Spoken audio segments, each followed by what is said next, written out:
Quero saudar os irmãos com a graça e a paz do Senhor. É muito bom poder conhecê-los. Bom estar aqui revendo o reverendo Milton, sua família, conhecendo outros amigos. E trago um abraço da Igreja Presbiteriana Betel, de Feira de Santana, na Bahia, a essa igreja que eu estou tendo o prazer e a alegria de conhecer nessa noite. Minha proposta, naquilo que o Senhor colocou no meu coração nessa noite, é compartilhar com os irmãos um texto da palavra do Senhor que está na Epístola aos Hebreus, no capítulo 2.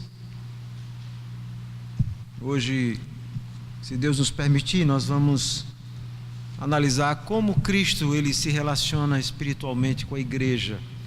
Esse é o tema daquilo que eu estarei tratando nesse texto da palavra do Senhor. Hebreus capítulo 2, nós vamos ler apenas o versículo 10 ao versículo 13. O autor dos Hebreus está citando dois textos do Antigo Testamento, o Salmo 22, versículo 22, e Isaías capítulo 8, versículo 13 e 18. Ele então está colocando esses dois textos na própria boca do Senhor Jesus Cristo. E nós vamos ler então esses versos, Hebreus 2, 10 a 13. Vamos ler a palavra do Senhor.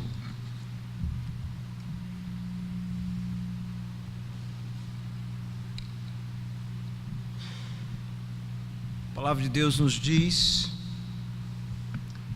porque convinha que aquele por cuja causa e por quem todas as coisas existem, conduzindo muitos filhos à glória, aperfeiçoasse por meio de sofrimentos o autor da salvação deles. Pois tanto o que santifica como os que são santificados, todos vêm de um só. Por isso é que ele não se envergonha de lhe chamar irmãos, dizendo: a meus irmãos declararei o teu nome, cantar-te-ei louvores no meio da congregação. E outra vez, eu porei nele a minha confiança, e ainda, eis aqui estou eu e os filhos que Deus me deu. Amém. Mantenha a sua Bíblia aberta para acompanhar a exposição bíblica. Nós vamos orar ao Senhor. Nós louvamos o teu nome, Senhor, pela tua palavra, que nós tivemos a oportunidade de ler. E nesse momento nós precisamos da graça do Senhor. Primeiro, para entender corretamente a tua palavra, em toda a sua profundidade. E eu me coloco diante do Senhor com temor de expor um texto tão precioso. E é por isso que eu rogo a tua graça, a tua misericórdia sobre a minha vida nesse momento. Eu tenho plena convicção, Senhor, que além do pregador humano infalível, quando a tua palavra é pregada com fidelidade, o Senhor mesmo está falando ao coração do seu povo. E a tua voz, que de fato nós queremos ouvir, que ela venha nos orientar, nos corrigir, nos confortar e, acima de tudo, trazer glória ao nome de Cristo. Tudo isso nós te pedimos em nome de Jesus. Amém. Você já esteve em uma cerimônia de casamento? Possivelmente sim, muitos de vocês já devem ter ido a uma cerimônia de casamento. Qual é a grande expectativa em uma cerimônia de casamento? A noiva, não é? Todos os olhos estão atentos, esperando, aguardando a entrada da noiva. Como estará a noiva? Essa é a grande pergunta. Ela estará bela? Ela estará adornada? Qual será a roupa da noiva? Todas essas questões vêm à nossa mente quando nós estamos em uma cerimônia de casamento. E a Bíblia descreve, usa essa linguagem metafórica para descrever o relacionamento de Cristo com a sua igreja como sendo Cristo noivo, a igreja como sendo a noiva do Cordeiro. Mas muitas vezes nós estamos preocupados e nos fazemos a mesma pergunta: como estará a noiva? Quando o Senhor Jesus voltar, aqueles que o Senhor Jesus elegeu antes da fundação do mundo, a sua igreja, Como é que estará essa noiva naquele dia, quando o Senhor Jesus voltar, nesse grande encontro? Como é que vocês vão estar, os verdadeiros crentes, aqueles que nasceram de novo? Nós percebemos que o mundo está mudando, nós vemos divisões, esfriamento, mundanismo, apatia espiritual, falta de firmeza doutrinária, secularismo, e sempre nos perguntamos, como estará a noiva? Até que nós lemos textos como esse, textos que nos garantem com plena convicção de que a noiva do Cordeiro, naquele dia do encontro com o Senhor, ela estará bela, ela estará perfeita, ela estará adornada. E por quê? Porque Cristo mesmo está cuidando, adornando a sua igreja. Essa é a grande verdade que esse texto nos ensina. Eu quero convidar você a meditar nesse texto e analisá-lo um pouco mais de perto. Vamos ver primeiro 3 perspectivas desse texto que nós acabamos de ler. Primeiro vamos considerar esse texto dentro daquilo que nós podemos chamar a meta-história. O que é que significa isso? Esse Deus que governa todas as coisas, o universo, o Deus Pai, Filho e Espírito Santo, resolveu criar uma história. E nessa história nós temos 4 grandes elementos. Nós temos a criação, quando Deus criou todas as coisas. Nós temos a queda. Nós temos a história da redenção, de forma maravilhosa. Começa em Gênesis 3,15, com a gloriosa promessa do Salvador. E nós temos até o livro de Apocalipse, quando nós vemos o final dessa história. E temos a consumação, quando o Senhor voltar para começar uma nova história, uma história eterna com o seu povo. Então, em que ponto dessa meta-história esse texto está? Está na história da redenção. Mas em que ponto dessa história da redenção? Esse texto está depois da ascensão de Cristo. O autor dos Hebreus foi alguém que viveu depois daquele momento, quando o Senhor Jesus vem cumprir as promessas do Antigo Testamento, morrer, comprar o seu povo na cruz, e ele então sobe aos céus. É nesse momento da história da redenção. E o autor aos Hebreus, então, quando ele vai olhar o evento de Cristo, ele tem uma perspectiva retrospectiva e prospectiva. Em que sentido? Ele olha a vinda de Jesus como sendo o cumprimento dessa gloriosa história da redenção. Nós vamos encontrar no Antigo Testamento várias profecias, e é por isso que ele vai mostrar como aqui, e sobretudo em Hebreus, como Jesus cumpriu essas profecias de forma gloriosa. Mas também, a partir de Jesus, nós podemos então compreender o próprio Antigo Testamento. O evento de Jesus, o seu nascimento, o seu ministério, a sua morte, a sua ressurreição, a sua ascensão, a sua obra medianeira hoje à direita de Deus, nos ajuda a entender o próprio Antigo Testamento. E é isso que ele vai nos explicar, como é que nós agora entendemos as Escrituras. Ele então olha para trás e vê o Antigo Testamento e vê Cristo cumprindo as promessas de Deus, trazendo salvação para o seu povo, mas também trazendo realidade para o presente e para o futuro também. Nós temos que olhar esse texto dentro dessa perspectiva. Segundo, nós devemos olhar esse texto dentro da Epístola aos Hebreus. E eu quero, então, pensar um pouco a respeito dessa epístola. Nós temos que entender o contexto geral desse texto que nós acabamos de ler. E a primeira pergunta é: quem escreveu esse livro, a Epístola aos Hebreus? Essa é a pergunta que todos fazem.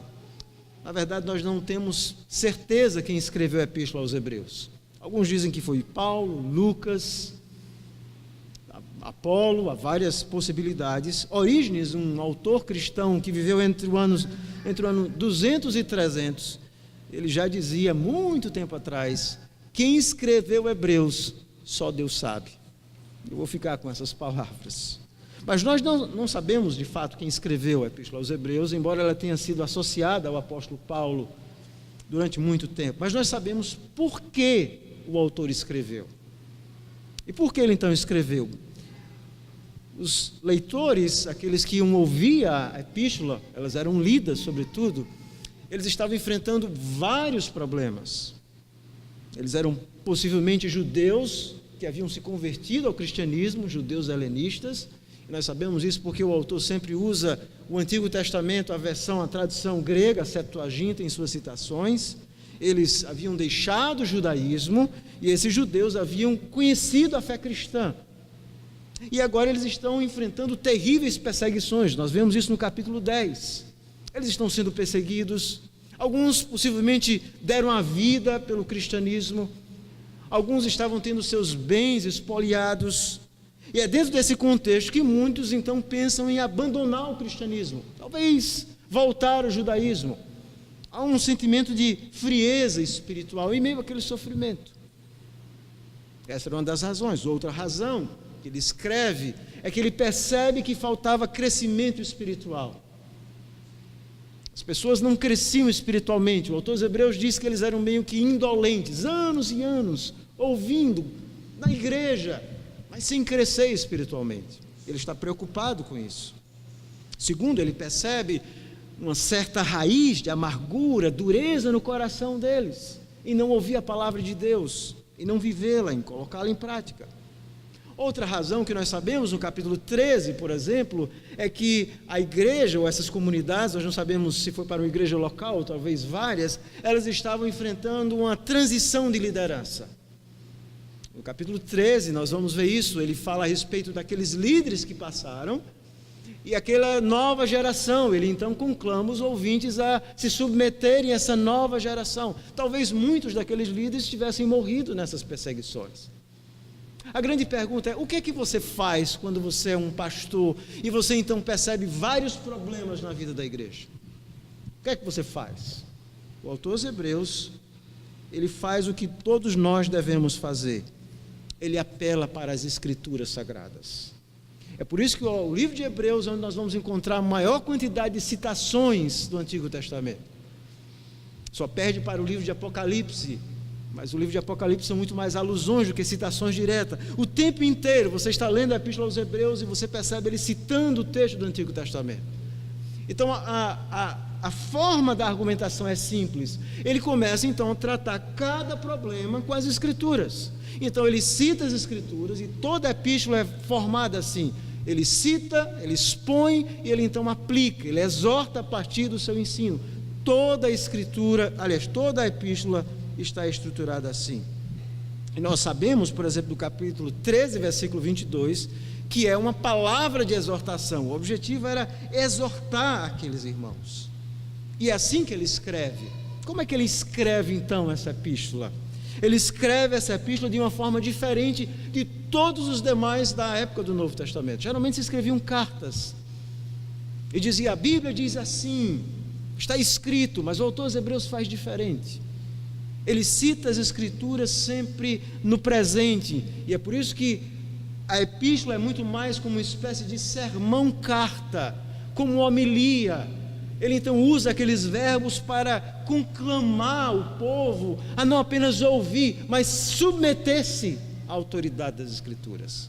Esse era o ponto. Eles precisavam se submeter à autoridade das Escrituras. E é por isso que o autor dos Hebreus então cita tantos textos, como esse que nós lemos aqui, Salmo 22, Isaías 8, 17 e 18. Por que ele está citando esse texto? Quais são as lições? Mas a terceira coisa que eu quero chamar você a considerar, então, dentro dessa grande forma de escrever, de citar textos e expor, citar textos e aplicá-los, exposição e exortação, é como um fio condutor ao longo de toda a epístola. Eu quero convidar você para olhar o contexto imediato desse versículo. Veja comigo como é que o autor começa a sua epístola. Veja o capítulo 1. Observe que ele começa a sua epístola com um prólogo, mostrando que Jesus é a palavra final de Deus, que Deus havia falado de muitas formas no Antigo Testamento, de muitas maneiras, mas agora ele fala pelo Filho, a quem constituiu herdeiro de todas as coisas. Cristo é diferente de todos porque ele é o Filho, mais do que o Filho, ele é o próprio Deus, é aquele que sustenta todas as coisas pelo poder da sua palavra. E aqui nesse prólogo ele vai fazer alusão a dois textos, dois salmos que vão ser centrais na Epístola aos Hebreus. Primeiro o Salmo 2, onde Deus diz: tu és meu filho, eu hoje te gerei, pede-me e eu te darei as nações por herança. Uma promessa gloriosa. O filho reinaria sobre todas as coisas. O autor aos Hebreus está dizendo: é esse o filho que é Cristo. O segundo texto é o Salmo 110, que está aqui. Observe que ele fala não apenas do filho, no versículo 2, mas também aquele que se sentou à direita da majestade. O Salmo 110 tem uma promessa gloriosa. Você lembra do Salmo 110? Quando Deus diz: assenta-te à minha direita, Davi escrevendo, até que eu ponha todos os teus inimigos debaixo dos teus pés. E ali era uma profecia mostrando que quando Jesus subisse à direita de Deus, Deus começaria a colocar todas as coisas debaixo dos pés de Cristo. Então o autor aos Hebreus começa focando Cristo como sendo a voz final de Deus, a glória da voz, a glória da pessoa, a glória da obra de Cristo, conforme as Escrituras ensinavam. Em seguida, do versículo 5 a 14, o autor aos Hebreus, então, vai fazer 7 citações do Antigo Testamento, mostrando aquilo que o Pai fala a respeito do Filho. Então, o Pai vai dizer coisas gloriosas a respeito do Filho e vai mostrar que Ele é superior aos anjos. Ele é o Filho de Deus.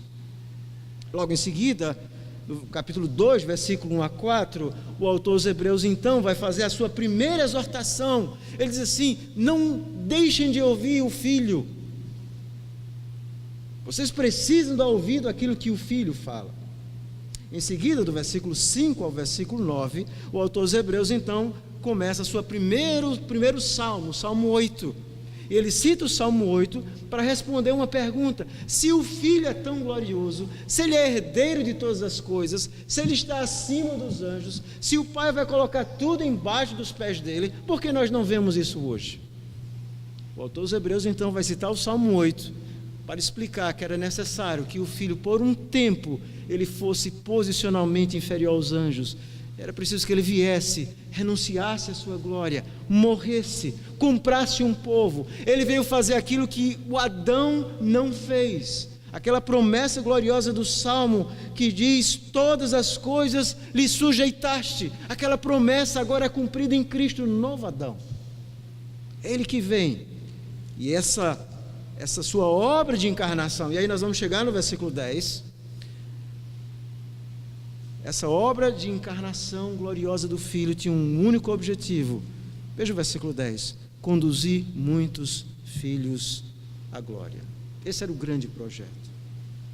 Deus está conduzindo todas as coisas à glória, dos seus filhos, aliás, à glória, conduzindo muitos filhos, e era preciso então que através daquele momento de encarnação, versículo 10, o próprio Cristo fosse completado, que ele tivesse uma profunda identificação com o seu povo que o Pai lhe deu na eternidade.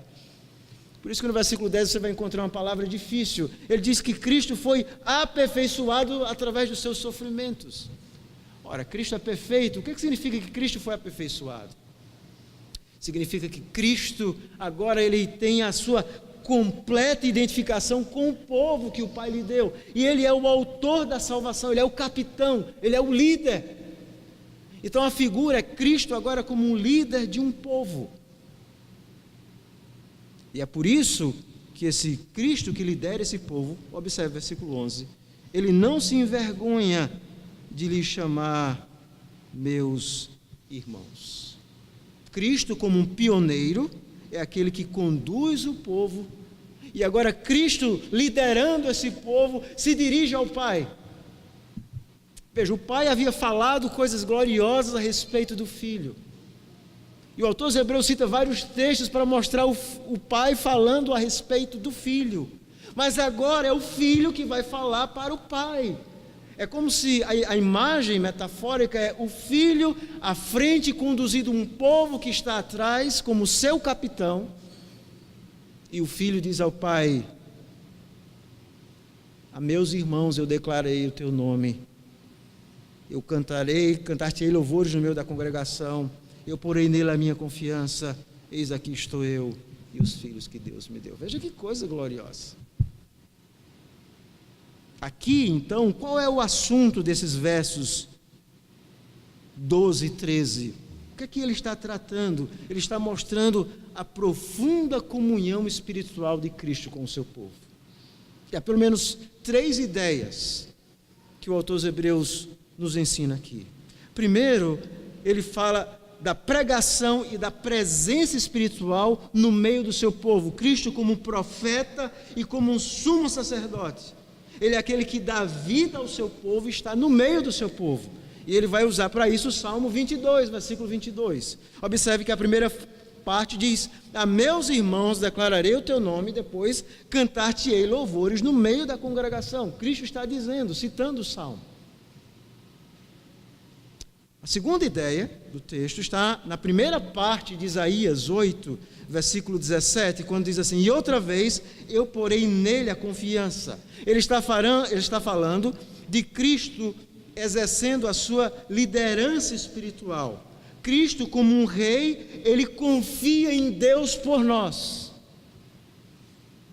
Cristo está liderando o seu povo. Ele está falando da liderança espiritual de Cristo. E em terceiro lugar, ele cita mais uma vez Isaías e diz assim: eis aqui estou eu e os filhos que Deus me deu. Ele está falando da profunda identificação espiritual de Cristo. Cristo não apenas como um rei que lidera o seu povo, mas como um companheiro na caminhada, como alguém que diz aqui: esse aqui é o meu povo, esses aqui são meus irmãos, esses estão comigo, foi isso que o Senhor me deu. Então deixa eu repetir para você novamente. O texto fala dessa profunda comunhão espiritual de Cristo com o seu povo. Ou em uma pergunta: como Cristo se relaciona espiritualmente com o seu povo? Primeiro, através da sua pregação e presença espiritual, versículo 12. Segundo, através da sua liderança espiritual, versículo 13, a parte A. E terceiro, através da sua identificação espiritual, a parte B do versículo. Convido você a analisar comigo o versículo 12 agora. Quando nós lemos esse texto e vemos Cristo dizendo coisas para nós, nós começamos a ver uma coisa gloriosa aqui, irmãos. Talvez você não tenha percebido isso. Muitas vezes na nossa vida cristã, nós declaramos o nosso amor a Cristo, ou não é? Nós fizemos isso hoje. Ah, Senhor, eu amo o Senhor, eu sou grato pelo que o Senhor fez, como é bom estar na Tua presença. Nós cantamos isso, bom estarmos aqui. Mas as Escrituras mostram o outro lado. Cristo declarando o seu amor por nós, dizendo: eu quero estar no meio do meu povo. Eu quero, como ele diz em João 17, que vocês estejam comigo para que vejam a minha glória. Ou seja, nós vemos Cristo mostrando o seu desejo de estar com o seu povo, com os seus irmãos, no meio deles, falando a eles. E isso é glorioso nesse texto. Cristo declarando o seu amor ao seu povo. Isso mostra a profunda conexão e relacionamento espiritual entre Cristo e nós, e a sua igreja. Essa é uma declaração, meus irmãos, de amor. Cristo dizendo: a meus irmãos declararei o teu nome, cantar-te-ei louvores no meio da congregação. Cristo como sendo o líder do coral, enquanto o povo está cantando, ele é o líder do coral, da congregação. Cristo diz assim: eu estou cantando no meio da congregação. Você já parou para pensar nisso? Como é glorioso ouvir Cristo falando isso ao nosso respeito. Mas há 2 ideias importantes exploradas no Salmo que eu quero chamar a sua atenção. Observe que primeiro ele diz que Jesus diz que está dizendo ao Pai que ele está declarando o nome do Pai no meio da congregação, ali cantando, né? Aos meus irmãos declararei o teu nome. Segundo, nós vemos Cristo dizendo: cantar-te-ei louvores no meio da congregação. Vamos entender esse salmo para que você possa entender o que é que o autor aos Hebreus está querendo nos ensinar. Peço que você abra sua Bíblia rapidamente no Salmo 22. O Salmo 22 é um salmo muito conhecido. Esse é um dos salmos mais citados no Novo Testamento. E o Salmo 22 é conhecido pelo seu início. Quantos de nós não lembram exatamente essas palavras iniciais do Salmo 22? Deus meu, por que me desamparaste? E o Salmo 22, se você prestar atenção, ele é dividido em duas partes. Do versículo 1 ao versículo 21, o Salmo é um lamento individual. Davi está sofrendo, está expressando o seu sentimento de abandono, a perseguição dos seus amigos, e ele então expressa um profundo lamento diante de Deus. Mas a partir do versículo 23 a 32, se você observar na sua Bíblia, aliás, do 22 a 32, a 31, 22 a 31, o salmo vai se transformar em um salmo de louvor e ações de graças. Então, do versículo 1 até o versículo 21, o salmo é um lamento. No versículo 22 acontece algo inusitado. Aquele que está sofrendo, que está dizendo, Deus meu, por que me desamparaste? Agora começa a mostrar alegria, dizer assim, a meus irmãos, eu vou declarar o teu nome, eu vou cantar louvores no meio da congregação. Vós que temeis o Senhor, louvai-o, glorificai-o, vós todos, descendência de Jacó, reverenciai-o. Veja que mudança no Salmo. É exatamente esse versículo que o autor aos Hebreus está citando, o versículo 22. Você percebe o que é que ele está nos ensinando? O que o autor aos Hebreus então está nos ensinando em citar exatamente esse versículo, que é a mudança do Salmo? Ele está interpretando esse salmo de uma forma que nós podemos chamar de tipologia. O que é que significa isso? Isso significa que Deus, em sua soberania, fez com que a vida de Davi e a vida de Cristo tivessem semelhanças, para que Davi fosse um tipo, a sombra, e Cristo fosse a realidade, de tal forma que aquilo que o Salmo 22 fala a respeito do sofrimento de Davi, seria um sofrimento muito mais intenso em Cristo. Em Cristo, que é o antítipo, isso se torna a realidade suprema. Ele está experimentando não o sofrimento humano como Davi, mas a própria ira de Deus.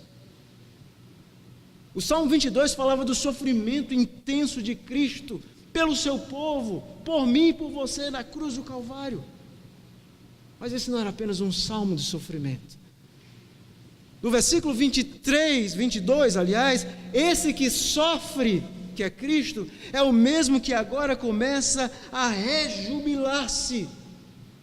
Cristo, como descendente de Davi, é aquele que experimenta o sofrimento, sim, mas agora, muito mais glorioso do que Davi, é aquele que tem um sofrimento vicário, salvador.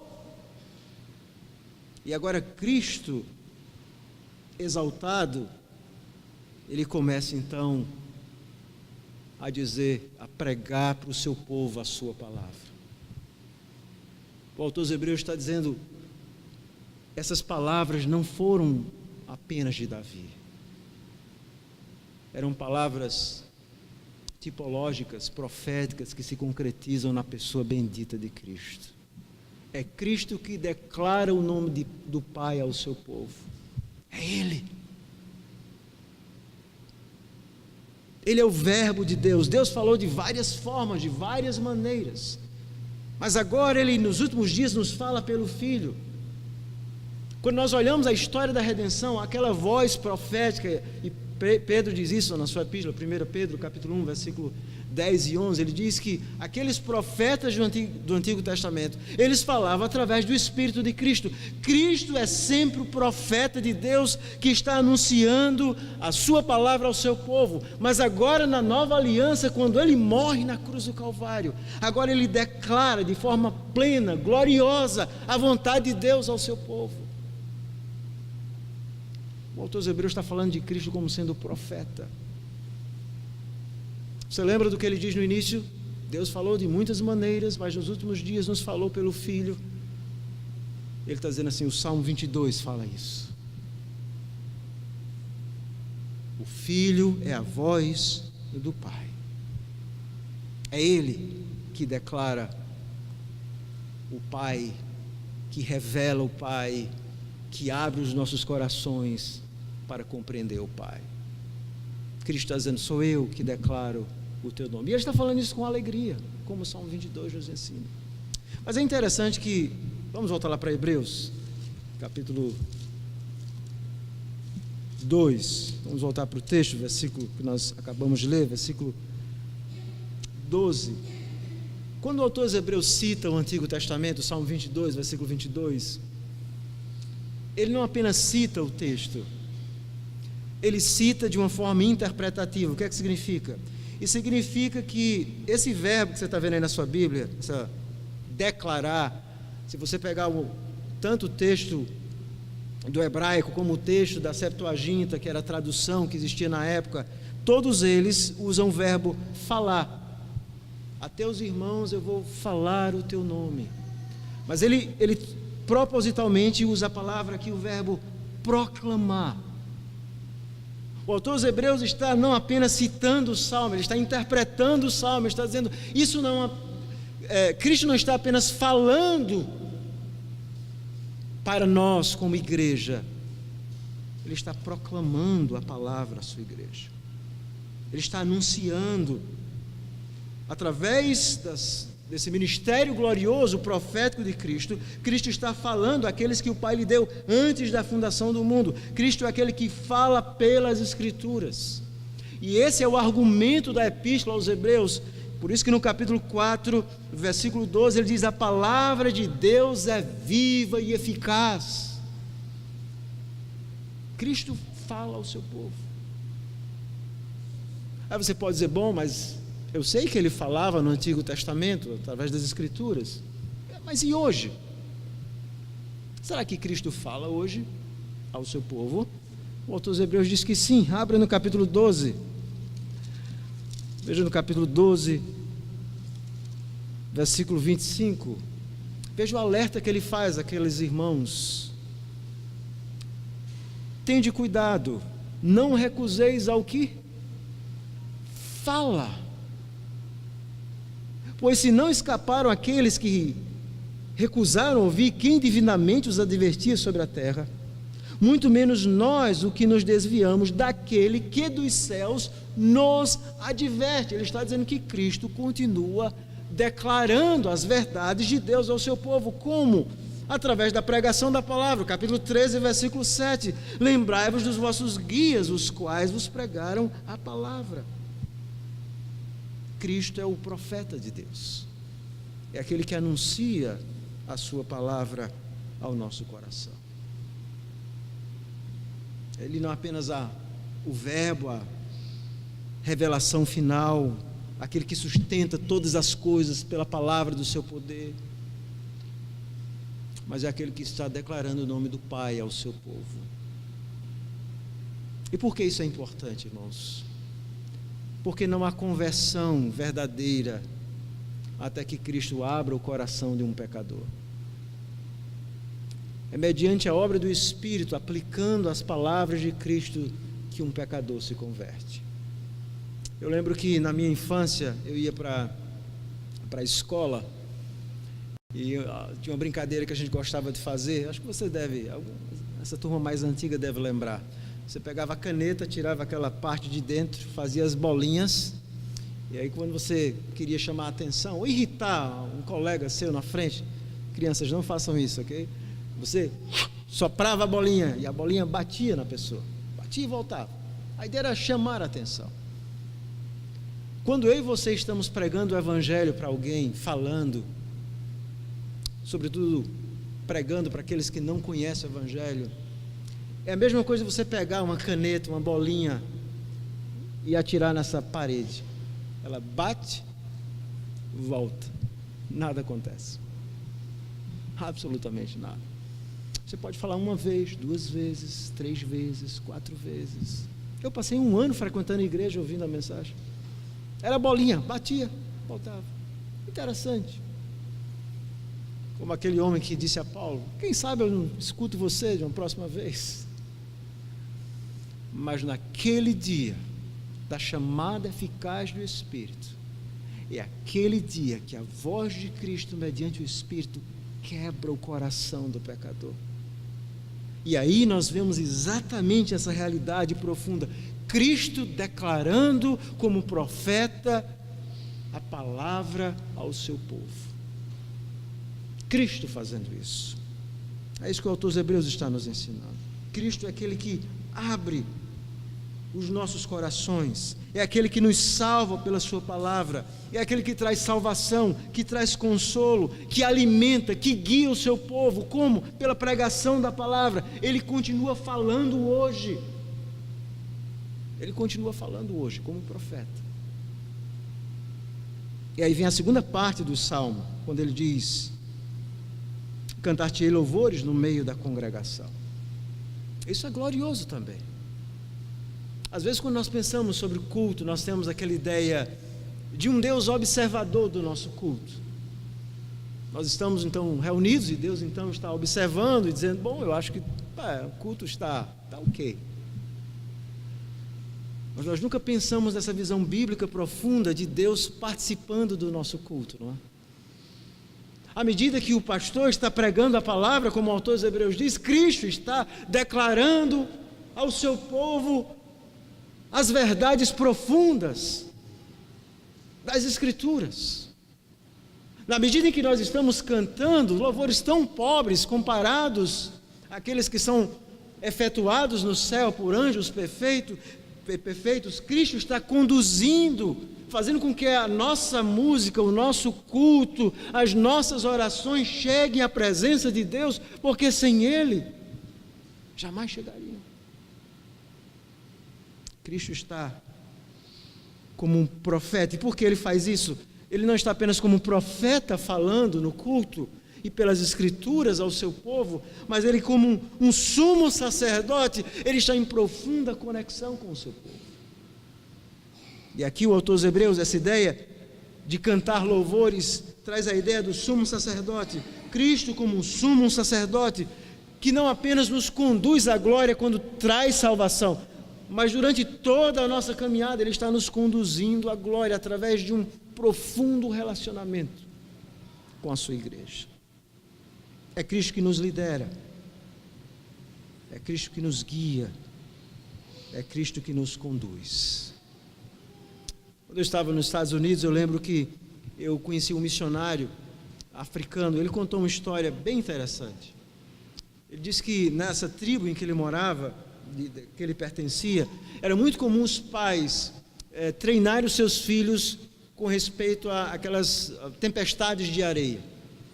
E como é que eles faziam o treino? Eles pegavam então a criança e quando eles percebiam que a tempestade estava próxima, eles então levavam a criança com eles no meio da tempestade. E durante toda a vida as crianças eram treinadas no meio da tempestade. Siga a minha voz, o pai dizia. Vai chegar um momento onde você não pode não enxergar absolutamente nada, mas siga a minha voz e sinta o meu calor, veja a minha presença, eu estou perto, e se guie pela minha palavra, pela minha presença. E ele disse que fez isso com o filho dele. E o objetivo era cruzar aquela tempestade até chegar em um local seguro. Assim mesmo também, irmãos, é na nossa vida cristã. Há um profundo relacionamento de Cristo conosco. Nós temos a absoluta certeza que Cristo, como um profeta, não apenas trouxe a palavra que nos salvou, que nos transformou, mas através da pregação fiel da palavra, Ele está conduzindo vocês como igreja. E é de suma importância, então, que vocês escutem essa palavra de Cristo, que sejam fiéis às Escrituras, que entendam que os grandes problemas na vida da igreja são tratadas com as Escrituras, porque Cristo ainda fala hoje. E Ele então adverte a todos os hebreus: tenham cuidado, não deixem de ouvir a voz de Cristo, não deixem de vê-lo, de compreendê-lo como essa realidade gloriosa no meio de vocês. Mas em segundo lugar, lá em Hebreus, nós vemos também o autor dos Hebreus citando o texto de Isaías. Ele está falando dessa liderança espiritual de Cristo como um rei. Ele diz o seguinte: e outra vez, versículo 13, eu porei nele a minha confiança.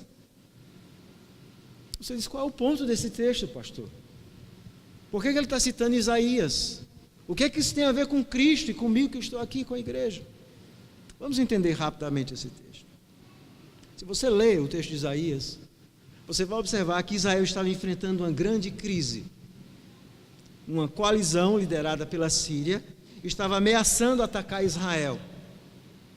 Israel então estava amedrontada como nação, e, especificamente o rei de Judá.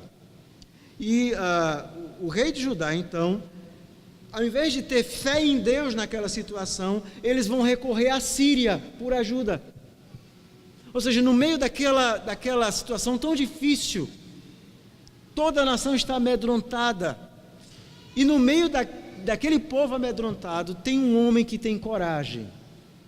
Isaías. Isaías diz: eu vou confiar em Deus. Eu vou colocar a minha confiança em Deus. Eu porei nele a minha confiança. No meio desse caos, eu vou colocar a minha confiança em Deus.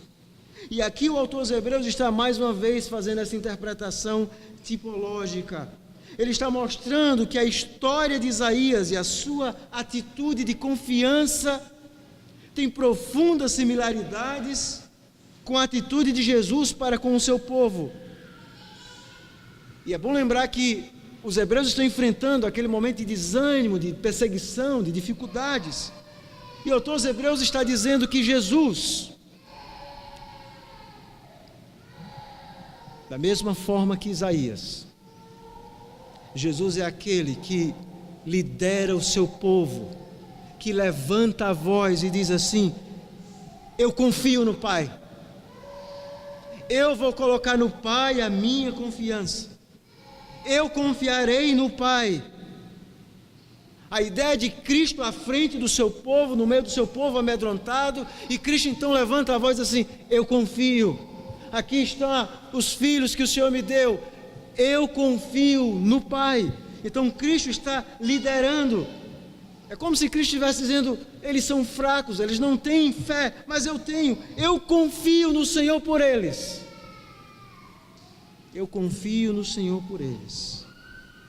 Ele está falando de Cristo como o nosso líder espiritual, dizendo: eu vou cuidar do meu povo. Cristo está expressando a sua solidariedade. Ele está dizendo o que o autor dos Hebreus diz, a palavra autor da salvação é: eu sou o capitão deles, eu vou liderá-los, eu vou conduzi-los, porque eu confio absolutamente no Pai, e eu vou ensiná-los a confiar no Pai. Cristo, como um rei, é aquele que confia no Pai. E por que Cristo confia no Pai? Porque o Salmo 2 e o Salmo 110, o Pai tinha dito: eu vou colocar todas as coisas debaixo dos seus pés. E a igreja é o grande projeto de Deus, Cristo é a igreja. Eles estão juntos e unidos para sempre. Cristo está fazendo aquilo que nós não podemos fazer: confiar plenamente, confiar no Pai, em todas as circunstâncias de desânimo. Isso tinha uma profunda aplicação espiritual para aqueles hebreus e tem para nós também. Quantas vezes nós não estamos desencorajados em nossa vida cristã? Como aqueles hebreus. Quantas vezes nós não estamos desencorajados com mudanças pastorais, com problemas na igreja, esfriamento espiritual, lutas que nós travamos na família, e às vezes nós ficamos meio que desencorajados. E o autor aos Hebreus está dizendo que Cristo é aquele que se dirige ao Pai e está dizendo: Pai, eu confio no Senhor, e eu vou ensinar eles a terem essa confiança. Eu vou liderá-los, eu vou conduzi-los a ter essa absoluta confiança que eu tenho em Ti. Isso é algo glorioso, não é? Pensar em Cristo como sendo o nosso Rei, aquele que nos conduz, quando nós estamos desencorajados com os nossos pecados, com a nossa falta de fé. Quem pode nos ajudar? Talvez situações difíceis que vocês enfrentaram como igreja no passado, talvez outras situações que às vezes a vida nos reserva no futuro. Nós temos que nos lembrar de alguém que confia em nós, que nos lidera como um rei, que nos conduz e nós vamos atrás dele. o nosso capitão, o nosso líder, o nosso supremo pastor.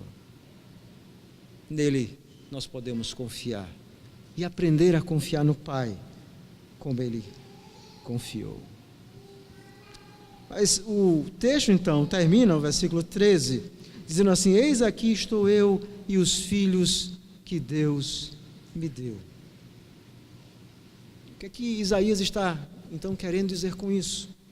Ele está falando agora dessa identificação espiritual de Cristo, não apenas como um rei que conduz e que mostra fé, alguém que está liderando o grupo, nós podemos usar essa expressão, mas alguém que tem uma profunda identificação e diz aqui: eles estão comigo.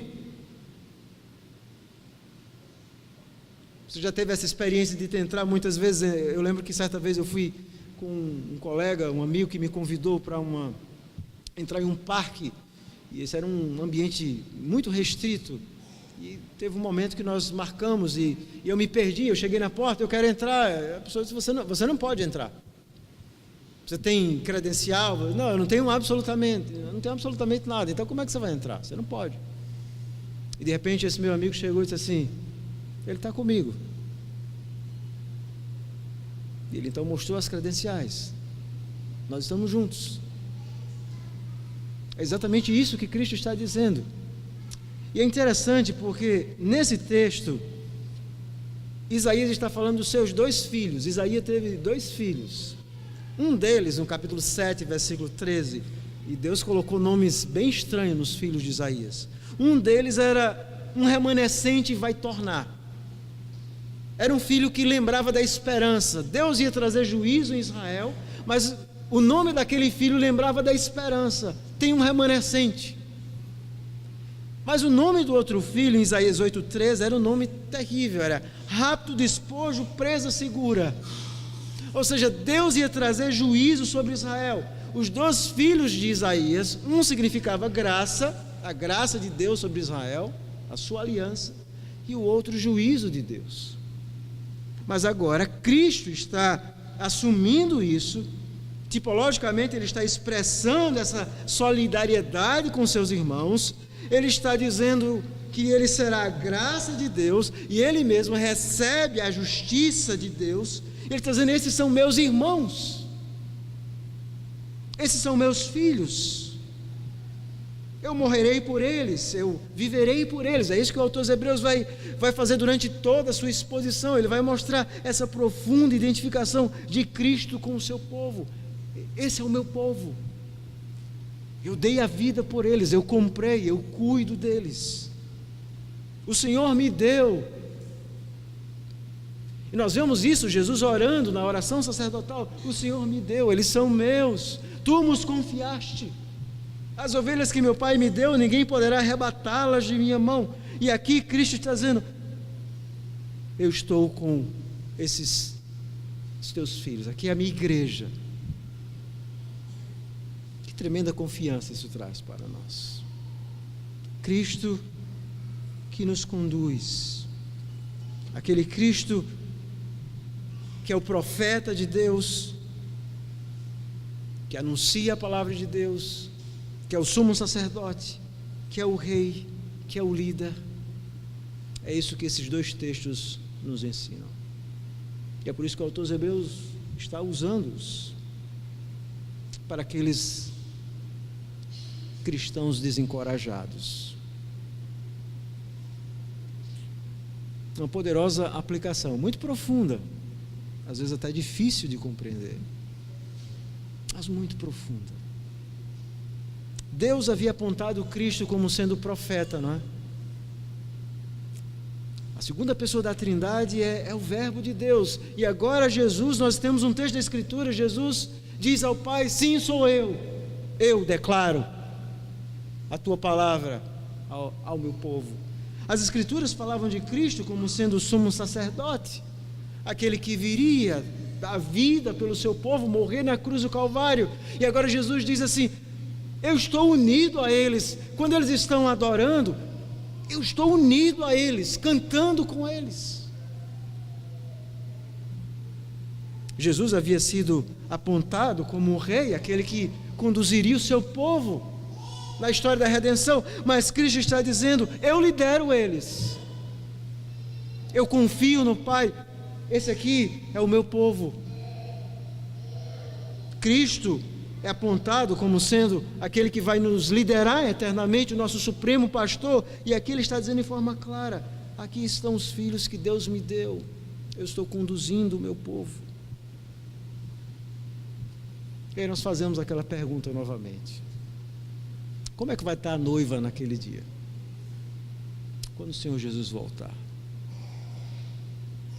Quando nós lemos um texto como esse, não há a menor dúvida de que a noiva estará bela e perfeita. Nós não temos certeza, meus irmãos, de absolutamente nada com respeito à nossa vida, com respeito ao futuro e à igreja. Mas uma coisa nós temos certeza: que Cristo vai cuidar do seu povo. Ele vai cuidar de mim e de vocês. Se nós formos fiéis ao Senhor, Ele vai cuidar da sua igreja. E quando Ele voltar, a noiva estará bela. Mas esse será um casamento diferente. Quando o Senhor voltar, os olhos não estarão voltados para a noiva como os nossos casamentos. Esse será um casamento singular, porque todos os olhos estarão voltados para a glória do noivo. Todos nós seremos ofuscados pela beleza do noivo.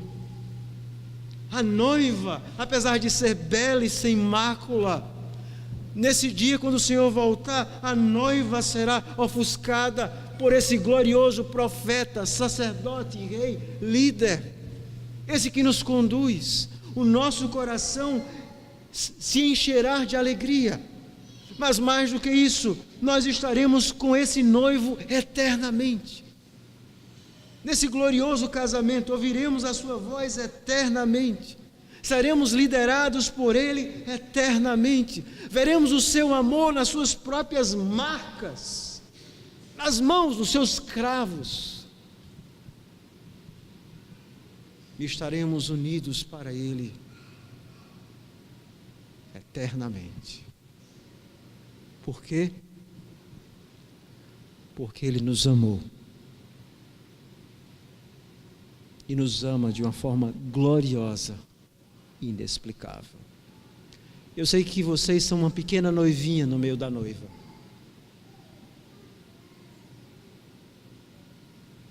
E nós temos que, à luz da palavra de Deus, nos embelezar para esse encontro. Mas eu não tenho a menor dúvida: a noiva do Cordeiro estará perfeita naquele dia. Maranata. Que Ele venha nos buscar para esse glorioso dia onde estaremos com o nosso Salvador para sempre. Que Ele nos ajude a meditar em verdades tão profundas em nossa vida e vivermos, irmãos, a nossa vida como uma resposta de amor para o que Ele tem feito por nós. Eu quero fazer algumas aplicações finais aqui. Você sabe o que é um culto a Deus? Você tem noção do que está acontecendo quando você vem para a igreja e entra na igreja? Você tem noção da glória que está envolvido em toda essa simplicidade? Você tem noção de quando nós oramos, o Espírito intercede por nós, mesmo que nós não ouvimos, não ouçamos? Você tem noção de quando a palavra está sendo pregada, Cristo está falando ao nosso coração, nos corrigindo, nos consolando? Quando nós estamos cantando louvores, às vezes tão pobres, talvez comparados àquilo que Deus merece, mas Cristo está conosco no nosso culto, nos liderando e levando e nos dizendo, como ele diz, o autor dos Hebreus: acheguemos com confiança ao trono da graça. Você percebe? Deus devia dizer: se afastem, pecadores, do trono da graça. É um trono de santidade, é um trono onde até os anjos Eles contemplam e repetem: santo, santo, santo. Mas agora, através de Cristo, Ele abre esse caminho na adoração, não apenas no culto, mas na nossa vida, e diz: se chegue a esse trono. É um trono de graça. Isso deveria nos fazer repensar a nossa vida cristã, o nosso culto, a nossa atitude de gratidão, a vivermos a nossa vida como resposta de amor a todas as coisas que Deus tem feito por nós. Ver o amor de Cristo nos faz pensar o que Paulo diz em 2 Coríntios: o amor de Cristo me constrange, o amor de Cristo me aperta. Então, quando nós lemos textos como esse, vemos o amor dele, o desejo dele de estar conosco, de nos liderar, esse amor deveria nos pressionar, nos quebrar, nos humilhar nessa noite, para dizermos como Paulo: esse amor me quebra, esse amor me faz querer fazer algo em troca, ainda que seja pouco, pelo menos dedicar as nossas vidas para a glória de Deus. É assim que nós devemos responder a esse amor, servindo a Ele. Que Deus nos abençoe, nos ajude a viver essas verdades. Vamos orar ao Senhor.